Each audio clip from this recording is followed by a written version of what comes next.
Oke, Bismillahirrahmanirrahim. Assalamualaikum warahmatullahi wabarakatuh. Perkenalkan, di sini saya sebagai moderator yang bernama saya Stabat Rodrika dan K72310 akan membahas mengenai zaman prasejarah. Sebelum kita memulai pada podcast kali ini, bisa perkenalkan dulu masing-masing.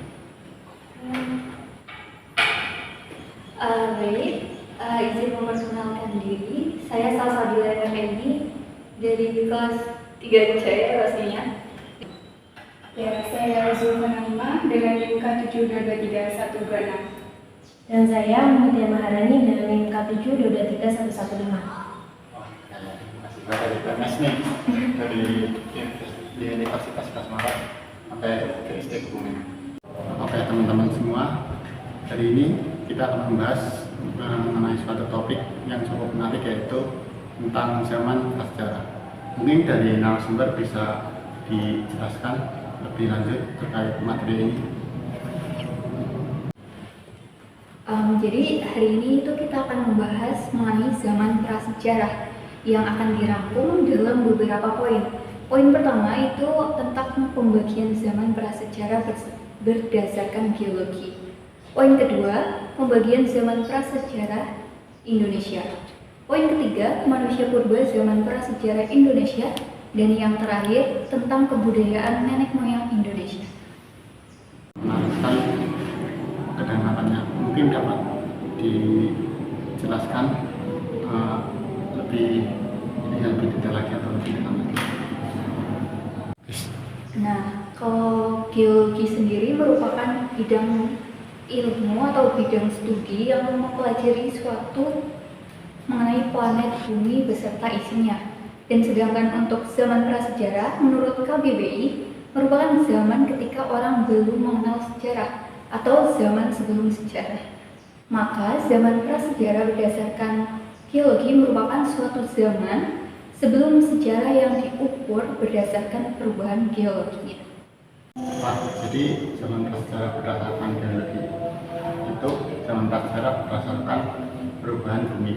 Nah, pembagian zamannya mungkin bagaimana, bisa dijelaskan? Nah, zaman prasejarah menurut geologi sendiri dibagi menjadi 4, yaitu zaman Azoikum, Paleozoikum, Mesozoikum, dan Neozoikum. Nah, yaitu Tersier dan Kuartier. Nah, Azoikum ini biasa disebut dengan zaman tanpa kehidupan yang terjadi sekitar 2.500 juta tahun yang lalu. Saat itu bumi masih baru terbentuk sehingga udara masih panas dan belum stabil. Setelah Azoikum ada Paleozoikum, yaitu disebut zaman purba tertua sekitar 340 juta tahun lalu. Sama seperti Azoikum, bumi masih belum stabil, namun saat itu kehidupan sudah bisa muncul. Lanjut, ada Mesozoikum, zaman purba tengah yang terjadi sekitar 140 tahun lalu. Zaman ini pula disebut dengan zaman reptil karena didominasi oleh reptil raksasa seperti dinosaurus. Nah, terakhir itu ada Neozoikum yang disebut zaman purba baru sekitar 60 juta tahun lalu. Zaman ini dibagi menjadi 2 tahap, yaitu Tersier dan Kuartier, yang terdiri dari Paleosen sekitar 65 juta tahun lalu. Pada saat itu mamalia primata muncul, reptil besar seperti dinosaurus itu lenyap. Setelah Paleosen itu ada Eosen sekitar 58 juta tahun lalu. Pulau Kalimantan tergabung dengan daratan Asia pada saat itu. Setelah Eosen ada Oligosen, itu terjadi sekitar 38 juta tahun lalu. Dilanjut Meosen sekitar 26 juta tahun lalu. Dan yang terakhir dalam tahap Tersier itu ada Pliocene sekitar 12 juta tahun lalu. Munculnya kera raksasa seperti Gigantopithecus. Dan selain Tersier ada pula Kuartier yang dibagi menjadi 2. Yang pertama ada Pleistocene sekitar 600.000 tahun lalu. Saat itu memasuki zaman es. Sumatera, Jawa, Kalimantan, dan Malaysia bergabung menjadi satu benua di benua Asia. Munculnya gajah berbulu tebal atau mamut. Manusia purba mulai menyebar seperti Homo erectus menyebar. Lalu terakhir ada Holocene sekitar 25.000 tahun lalu. Sudah melewati zaman es sudah mencair dan mulai naik. Pulau Jawa, manusia purba pun lenyap digantikan oleh manusia modern. Oke, kita beralih ke topik selanjutnya saja ya. Saya ceritakan saja pada zaman pada zaman lokal. Nah, zaman batu diperiodisasi lagi menjadi 4 zaman, yaitu yang pertama zaman Paleolitikum, yang kedua zaman Mesolitikum, yang ketiga zaman Neolitikum, dan yang terakhir zaman Megalitik. Mungkin bisa dijelaskan lebih detail lagi tentang kedua budaya tersebut dan apa saja hasil kerajinannya mungkin pada zaman itu.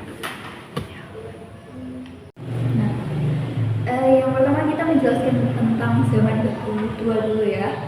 Zaman batu tua. Zaman ini ditandai dengan adanya perkakas yang terbuat dari batu yang masih kasar, sederhana dan sangat primitif. Hasil kebudayaan Paleolitikum banyak ditemukan di daerah Pacitan, Jawa Timur, dan Ngandong, Jawa Timur. Baik, kebudayaan Ngandong. Ngandong merupakan nama dari salah satu daerah yang terletak di dekat Ngawi, Madiun, Jawa Timur. Di daerah Ngandong dan Sidoarjo ini banyak ditemukan alat-alat yang berasal dari tulang, serta alat-alat kapak genggam dari batu. Alat-alat yang terbuat dari tulang ini dibuat dengan tulang binatang dan tanduk rusa. Selain itu, ada juga alat-alat seperti ujung tombak yang bergerigi pada sisi-sisinya. Berdasarkan penelitian, alat-alat tersebut merupakan hasil kebudayaan dari Homo soloensis dan Homo wajakensis. Di dekat Samiran, dekat dengan Surakarta, ditemukan juga alat-alat yang berbentuk kecil, biasa disebut dengan nama klates. Nah, saya pernah mendengar pada zaman Mesolitikum. Kalau saya zaman Mesolitikum adalah zaman batu Mesir. Apa itu benar? Ngomong-ngomong pada waktu tersebut itu dari mana? Nah, Kajoken Modinggar adalah timbunan atau tumbukan kulit kerang dan siput yang mencapai ketinggian 7 meter. Kurang lebih 7 meter dan sudah membatu atau menjadi fosil, dan di dalamnya terdapat sebuah benda bernama kapak genggam pebble. Terus merupakan suatu gua yang digunakan untuk tempat tinggal manusia pada zaman itu. Langsung saja ya ke zaman Mesolitikum ini. Mungkin bisa langsung dijelaskan saja. Mungkin saya bisa menjelaskan ya. Jadi zaman Neolitikum itu merupakan perkembangan zaman dari kebudayaan batu mati. Alat-alat yang terbuat dari batu yang telah mereka hasilkan lebih sempurna dan lebih halus disesuaikan dengan fungsinya. Hasil kebudayaan yang terkenal di zaman Neolitikum adalah jenis kapak persegi dan kapak lonjong. Ngomong-ngomong pada waktu tersebut itu dari mana? Ya, daerah persebaran dari kapak persegi ini merupakan daerah Indonesia yang berada di bagian barat, misalnya di daerah Sumatera, Jawa, dan Bali. Sedangkan kapak lonjong tersebar di Minahasa, Kerong, Seram, Leti, Tanimbar, dan Irian. Oke, dan yang terakhir nih terkait zaman batu besar. Kenapa zaman ini bisa disebut zaman Megalitikum? Berdasarkan bahasa Yunani, kata Megalitikum dapat dibagi menjadi kata mega yang berarti besar dan litos yang berarti batu. Namun, apa saja sih hasil budayanya? Jadi, pada zaman ini terdapat hasil budaya seperti menhir, dolmen, pundan berundak-undak, kubur peti batu, waruga, sarkofagus, dan patung arca. Nah, kalau ngomongin unsur kebudayaan asli Indonesia, ada ahli pertama J.A. Brandes yang menyebut ada 10 unsur utama. Kira-kira apa saja ya? Iya, benar banget. Menurut J.L. Abrams, ada 10 unsur kebudayaan asli Indonesia yang kita punya, mulai dari kemampuan bercocok tanam, pelayaran, sampai seni seperti wayang dan gamelan. Ada juga kemampuan membatik, kerajinan logam, penggunaan alat ukur metrik, uang logam sebagai alat tukar, pemahaman tentang sistem perbintangan, dan yang terakhir, susunan masyarakat yang teratur. Nah, di sini kita sering dengar istilah lokal jenius.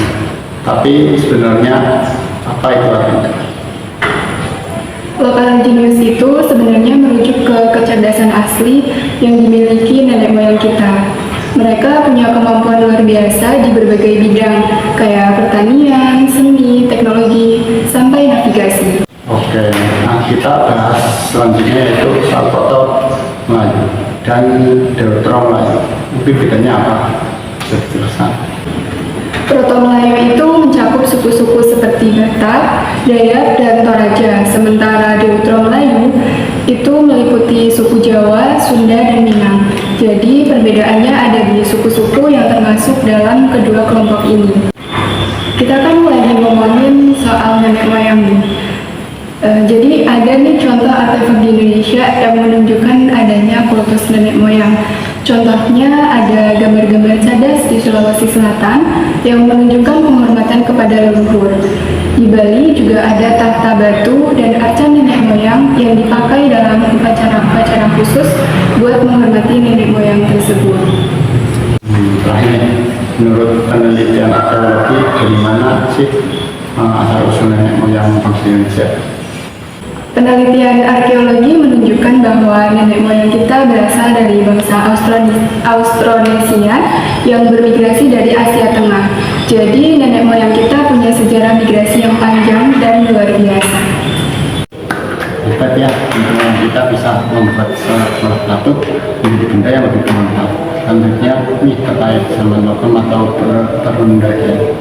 Masa sekolah setahu saya secara harfiah ya, perundakian berasal dari kata undaki yang berarti seseorang yang ahli dalam melakukan pekerjaan tertentu dan pada masa ini.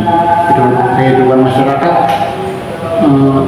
boleh dibilang telah berada di tahap yang lebih maju.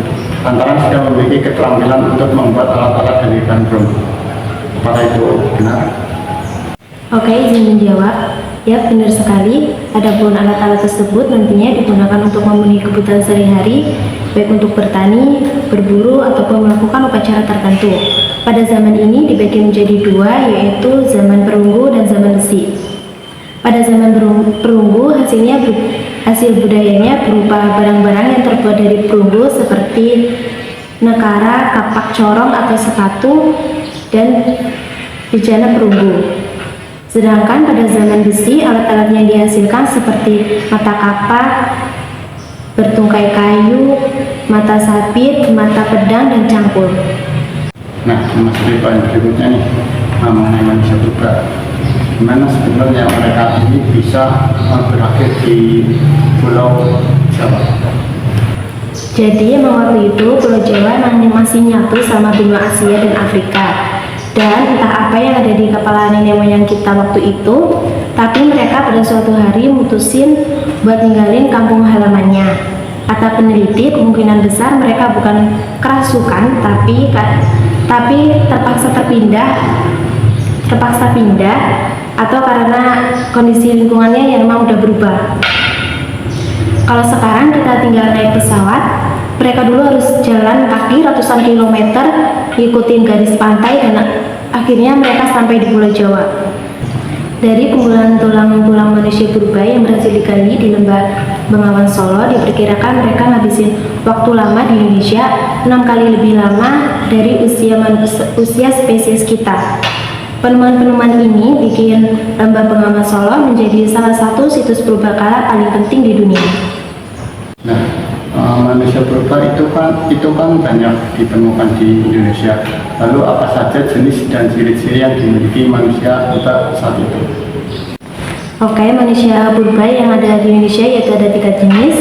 Yang pertama Meganthropus paleojavanicus atau manusia raksasa dari Jawa yang ditemukan oleh von Koenigswald pada tahun 1936 sampai 1941. Van Koenigswald menemukan rangka manusia yang berukuran besar ini di Sangiran, Jawa Tengah. Jenis manusia purba ini memiliki ciri-ciri tubuh besar dan tegak, rahang kuat, kening yang menonjol, tidak memiliki dagu. Dilihat dari ukuran kepalanya, volume otak Meganthropus paleojavanicus diperkirakan memiliki otak yang kecil, tetapi memiliki geraham yang lebih besar dari jenis manusia purba lain. Diperkirakan jenis makanan manusia ini yaitu berupa tumbuh-tumbuhan. Masa hidup dari Meganthropus diperkirakan hidup pada zaman Pleistosen awal. Yang kedua yaitu Pithecanthropus erectus atau manusia kera yang berjalan tegak. Manusia ini fosil manusia purba yang paling banyak ditemukan di Indonesia. Jenis manusia ini ditemukan oleh Eugene Du Bois pada tahun 1890 di dekat Trinil, sebuah desa pinggiran Bengawan Solo, Kabupaten Ngawi, Jawa Timur. Jenis ini juga ditemukan oleh von Koenigswald di Mojokerto pada tahun 1936, sehingga disebut juga dengan Pithecanthropus mojokertensis. Ciri-ciri umum dari Pithecanthropus yaitu tingginya sekitar 165 sampai 180 cm, memiliki geraham yang besar, rahang yang kuat, tonjolan kening yang tebal, dan memiliki tonjolan belakang kepala. Pithecanthropus juga belum memiliki dagu, sementara memiliki hidung yang lebar. Volume otak diperkirakan berkisar antara 750 sampai 1300 cc. Diperkirakan jenis manusia ini hidup pada zaman Pleistosen Tengah. Yang terakhir yaitu Homo. Homo dalam konteks ini artinya manusia ya. Fosil jenis Homo ini pertama kali ditemukan oleh Van Richthofen pada tahun 1889 dekat Campur Darat, Tulung Agung, Jawa Timur. Ciri-ciri manusia jenis Homo ini yang pertama, memiliki alat pengunyah seperti gigi dan alat kunyah yang sudah mulai menyusut. Dahi masih menonjol sekalipun tidak semenonjol Pithecanthropus. Volume tengkorak kepalanya diperkirakan antara 1000 sampai 2000 cc. Hal ini menunjukkan jenis manusia Homo sudah jauh lebih cerdas dibandingkan dengan Pithecanthropus dan Meganthropus. Bentuk fisiknya pun tidak jauh dari manusia sekarang. Adapun hasil manusia dari jenis Homo ini ditemukan di Indonesia antara lain Homo wajakensis, Homo soloensis, dan Homo florensiensis.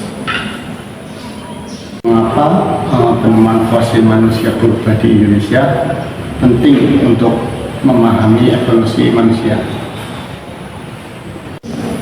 Ya, benar banget, penemuan fosil manusia purba di Indonesia memberikan wawasan tentang proses evolusi manusia dan bagaimana manusia purba bisa beradaptasi dengan lingkungannya serta berkontribusi terhadap perkembangan manusia modern. Oke, jadi kebetulan ini juga sore ya, sudah waktunya pulang.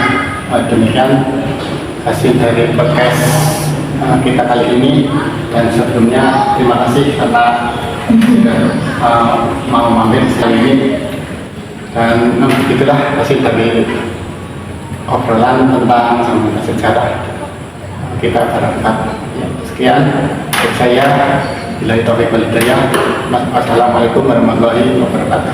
Waalaikumsalam warahmatullahi wabarakatuh. Terima kasih.